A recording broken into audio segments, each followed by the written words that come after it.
Yebo, uKhaya Dlamini. Bazongena uKhaya Dlamini. Yebo. No, ngizocela abantu bayelapha ipage labo Facebook anithi. Yebo, Facebook kaKhaya Dlamini baba umntwana ngicela mhlawumbe sigijimeni siyakhona sikwazi ukuthi simbambe live ngoba sobe sixoxa naye la emsakazweni izwi lomzansi njengamanje khona noma kawele lezi ngane angizazi bezinjani omunye ufana nobaba omunye ufana ngathi zibe ibalance ukuthi okay ufana nobaba ufana baba Dlamini njani baba siyaphila noma kunzima kuthiwe uyaphila umuntu mekubuza ngoba sivukile yeah sesingene kahle abantu sebesitholile basebengene kahle yebo sebengene ngiyababona manje bangene alright siyabonga download ke i-app noma ngabuye uyapha ku Facebook page ka baba Dlamini Khaya bani yebo Khaya Dlamini angazi ngizokubiza kanjani nje ukuthi ukhaya ngoba phela baba wami uKhaya hey manje uthi baba wami Dlamini ngasho ukuthi uKhaya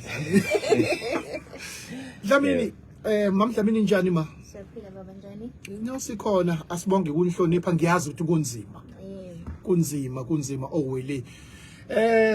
Baba Dlamini ngicela singene kuwena. Sithathe uhlehlele nathi emuva ukuthi kwenzekaleni baba. Ubhlungu udaba lunzima ngiyazi benifihla na izolo kwenzekaleni. Ingozi yenzeka ngomgqibelo ntambama. Yes. Yeah. So sasesendlini sinomama. So ngizwe inokho eminyango uma ngivula ngibheka ngifica abangani babo abatwana bami bathi malume abangani bethu bawile. Yes. Bese ngibuza ngithi bawe kanjani athi omunye umngani bangena emgodini bese ngiqale lapho ukuthiwa ayikhona makuthiwa umgodi ake ngigijime ngobheka. So uma ngifika umngani wakhe ungikhombisa isivalo selift ama lift ayi2 khona le esebenza esijwayele vele ukuyisebenzisa kube khona le esayifica vele ingasebenzi nayo ivaliwe and ayafana kwangekho ma sign. Yes. Yeah bese akhombe kule ingasebenzi bese ngiphuthume kuyona uke wami nami ngiya ngamandla ngoba phela ngithukile manje and ngibaboni vele ngivele ngiphuma endlini sengiyabamemeza abasabeli. So uma ngiwuphusha lo mnyango umane nje uvuleke. Yes. Yeah ngokusheshsha futhi ukhombisa ukuthi awulokhekile ayikho into evimba ukuthi ungavuleki. So uma ubheka phansi kumnyama endlela ukuthi kuyasabeka uma umuntu wasabaya ama height uphathwa isiyezi ngalokusheshsha. Yes. Yeah I then ukuthi ngathi decide ukuthi ngisuke ngejubane sengihlela ngezansi manje ngiya down lapha eground ku entrance mawungena ngithi ama lift uyawabona ikhathi izindi baba Dlamini ikhathi kwaku around abo 8 angithi vele umgqibelo. Oh yes. Ingane emaflatini zidlala until late kunendawo yokudlala abantwana. Yeah so kule floor le ababekuyona kunendawo yokudlala abantwana. Okay. Yeah. Nina nikiphi floor ningaphezulu sika 5 but mabe udlala badlala 4th floor. Yeah badlala 4th floor le floor le ihlala izingane most yeah ihlala abazali abaningi. Yes. And vele abayigibeli lift mabe ekhaya ngoba ngabatshela ngathi mina ilift ungagangi kuyona ilomgozi beside lokho ithatha isikhathi eside lokuyehla nyo especially mayidlala izingane.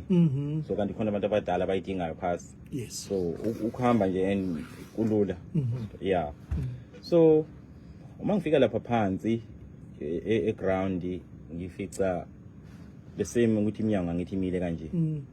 Uma nguthinta lo oqondene lo odala ingozi uyavuleka nakhona phansi. So ngokwami ucabanga shuthi wonke ama floors because kunama floors 7 ngokwami ucabanga since ingena ama sign ingena lutho shuthi mhlambe moyithinta yonke mhlambe ngenzeka ukuthi iyayivuleka. So uma nguvula lo phansi still kumnyama akho band akho board elibekiwe ukuthi ama lift awu2 le file engasebenza ukungena khona abantwana akuvalwe lutho akubhaliwe lutho. And nanombani yengenzeka kuyena le nto leyangozi even ubulomdala noma ubani. Yes. Ngendlela kuyona bangakanani aba owele bazoba na 8 ayingisho kanjani ngathi bazoba na 8 kusasa. Kusasa. So yenzeka lento nje sihlela nebirthday yabo lebhlungu ukuthi ibirthday izoba njani yonke sibabuza ukuthi ngifuna ama gift babetheni bebekhuluma ngani Omunye befuna i-toys elikhulu lemoto bese ngiplanile ukuthi sizolithenga vele. Yes. Omunye efuna i-unicorn and already sengiyithengile udolo omkhulu oyi-unicorn. Oh yes, ugel. Yeah, and already ngase bese ngiwuthengile. All right. So ubhlungu ngiyawubona. Yes, yeah. yes. Ubhlungu kakhulu. So i-birthday bizoba khona lapha efletini. Besoyenzela esikoleni nothisha besisimtshelile so abezobu2 khona bizoba le yasesikoleni ba celebrate nezinye ingane bebefunda Overport. Overport bobabili. Yeah. Grade 1. Grade 1. Grade 1. Yeah. Oh yes, yeah. So lasesikoleni bese arrangewe yonke into. Yeah, yonke into bese arrangewe. Yes. Yeah. So uma ngivula ke kulomnyango lo umnyama abona lutho ngisebenzisa ithoshi lefoni. Mangikhanyisa ngibona into emhloshana down lapha phansi. Phansi impela ngibona no iskipper somfana wami. Yeah. So ilapha ikhanda seliyazola ngiyababona abantu behla beqhamuka begijima ngoba ukuphuma kwami ngalesikhathi ngongoza ingane ithi ingane sebewele emgodini ngatshela unkosikazi wami. So shuthi wasala wamemeza naye. So baphuma nabantu. So ngingene kule basement le. And ungena wami kulomgodi mase ngiphakathi yabona mawulula isandla sakho nawe umile umdala uqondile uphinde ulula isandla asiveli la ungene khona akakubona umuntu omephezulu ebheka. Ngicabanga nokungena kwakho ngoba izingane zakho na wena kune risk enkulu lokho. Kune risk ngoba ngama ngaqhuma kumnyama ngingaboni nje. Yes. Yeah. So uma ngifika nami ngikhanyisa ngefoni angilandela umunye umfowethu angazi ukuthi wehla kanjani naye ezongilekelela bableeda ngalendlela eyithusayo ngangiqala ubona umuntu ophaka nje ya igazi ikumfana wami laliphuma emehlweni emakhaleni emadlebeni and even lesiphundu walimala kakhulu la angeke ngikumention lokho ukuthi kwenzakalani ngoba ku sensitive. Yeah. Yes. But walimala kakhulu. And nentombazane yena ke ngangimuzwa yena ephefumula uzothi yeah uphefumula ngamandla ngathi ufuna unqamuka umoya yabo umnyama la ulapha phakathi kuzona yeah ngikhanyisa ngethoshi lefoni. Yeah. So ngoba ifoni yami yazi yasala phansi lapho ku basement umunye umfowethu wangithathela ngoba seyibona ikhanya ngelight vele. So bangilekelela kabafowethu ngibakhipha abantwana so ngiqala ngomfana ngiyamkhipha ngiyombeka ngiphinde ngibuye. Abanye sebeziphushile lezi icaba bazibambile ngoba angithi masivuleka sihlehla sithi kahle kanje nje. So ukuze kube nesikhala esivulekile kwafuna basibambe umnyango isicaba lesi se lift. Yeah. Then thola imoto then ngibaphuthumisa mina esibhedlela ngoba manje ukulinda iambulance mhlawumbe intombazane nabo nayo ngaba ayiphili. Ube ngalinda imoto. Yeah. Ngabe mhlawumbe isekho kona. Yes. Nalo inhlanhla kwaleyo ukuthi uphila kanjani angazi. Honestly ngendlela ephakeme ngayo le ndawo akekho umuntu ongasinda ewela phaya. Yes. Yeah. Untombazane akashayekanga njengoboy. Into noma mhlambe nokwenza ukuthi mhlambe wawela phezulu kwaboy mhlambe. Into engicabangayo ukuthi wasindiswa umfowabo. Indlela engibona ngayo ngendlela okuyiyona shuthi bawa belandelana then wafika wawela phezulu kwamfowabo. Yeah, shuthi wasindiswa umfowabo ngoba inhlanhla leyo into engicabanga kanjalo yena ikhanda liqhumanga umfana wami laqhuma ikhanda. Yes. Yeah, ikhanda mama ngifika isiphethe sana ngicabanga ukuthi ethu ibhlungu mfethu le nto ngifiseli ngisho oyedwa umzali ngicabanga ukuthi ukuchopho lobuya ngoba kuhlangene igazi nento emhlophe mangifaka isandla esiphundu. Angifiseli umuntu mfethu le nto kufanele kunzima and ngeke ngiphinde ngikhohlwe ngizophila nayo impilo yami yonke. Angeke ngiphinde ngikhohlwe okusho umfana washonela khona yeah ngoba ni ukumkhipha kwami sengimhambisa vele emotweni ngicabanga ukuthi wayengasekho ngoba sathi masifika esibhedlela babangenise wadini then kwathi wasilinde ngaphandle. After 30 minutes baphuma udokotela bathi sicela ukuni-update nihlale phansi sihlala phansi bathi niyawafuna amanzi then nga-realize ukuthi no then khona into wrong the moment esibuthi siyafuna yini amanzi yabona ukuthi no khona into wrong then waqala ngentombazane wathi intombazane ikukhoma benza yonke imizamo yokuthi bayisindise and then useweza kumfana wathi sicela ukuxolisa kakhulu uthe efika la ufike evele engasekho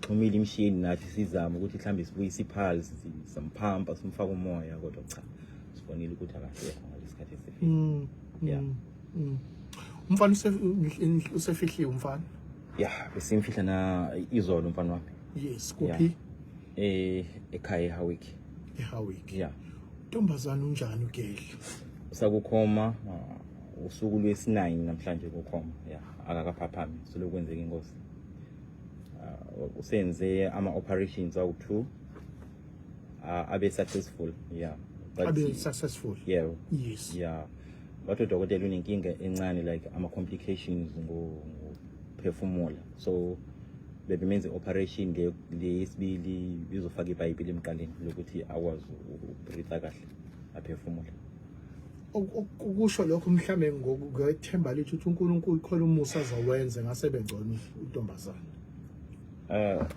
nginethemba sinethemba futhi yes sikhuluma nani nje niphuma esibhedlela manje yeah ngiphuma kuyena esibhedlela yeah ngiphuma kuyena so sibasazoqhubeka bazame futhi odokotela kodwa okuningi kuba positive yeah kuba positive ulimale kakhulu yena ngoba utho khona udokotela omkhulu uzofika angazi ukuphuma kuphi but we expect so uyena uzobe sembheka kubonakala ukuthi yini mhlamba bangayenza ukuthi aqhubeka lulame but ukulimala kwakhe angithi washayeka ekhanda kwaba ni internal bleeding and then spine salimala it's either ngicabanga saphuka ngokusho udokotela then kube ingalo yonke nje iphukile namathambo bathu nama fracture so balihlanganisa ithambo khona into abazomenza zona nale emqaleni ithambo laphuka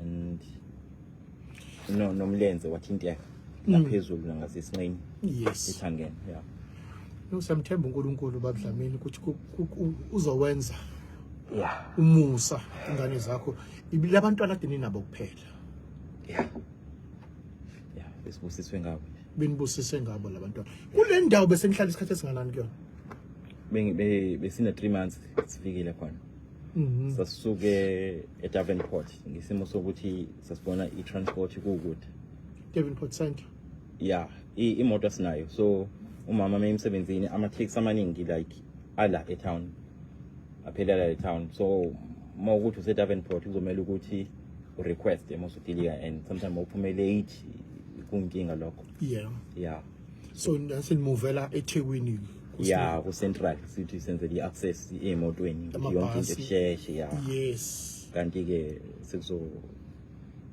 kwenzeka yeah abantu base building mhlawumbe senixhumane nabo ngoba bathintekile ngalesi simo ukusebenzisana na abantu bathintekile bayafisa abaningi ukukhuluma nami abanye bang WhatsApp secretly yabo uzasho futhi ukuthi ngiyacela engishoyo ungangivezi indawo ungayitsheli umuntu ungaphatheki futhi kabi ukuthi asiqhamuki siyafisa ukukhalisana nawe but siyasaba so abantu basatshisiwe into kanjalo nje phela basaba ukubonakala like bekhuluma nami ngoba abazi kuzokwenzelana kubona after emva kwalokho sekunama threats akhona yini mhlawumbe ama threats akhona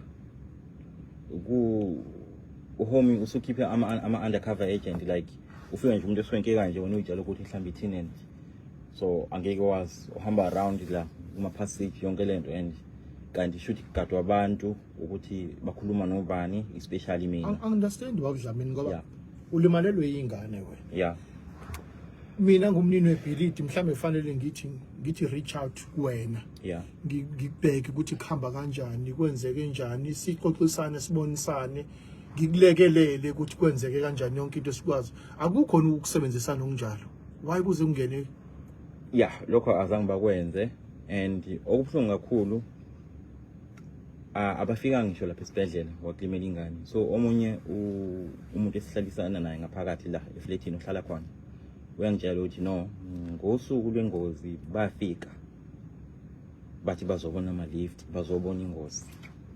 Uthi okay, bahlala nabo babachazile ukuthi okay, ukubona kwabo futhi mhlambe kwenzeke kanje, and sebechaza indlela thina kade sintakola mina ingane zami ukuthi sizikhiphe phi.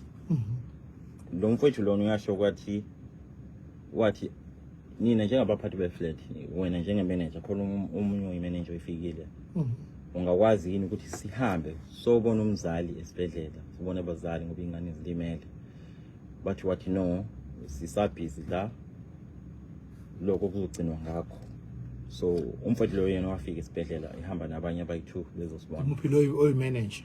No, akaze kufika i-manager qobo lapha ya. So abaphathi ne-manager akabikho umuntu akho cingo olungenayo ukuthi siyazwelana nani lutho? No, owake wafika nje esibhedlela ngesikhathi ingane zilimele ababili abathathu laba abama-tenant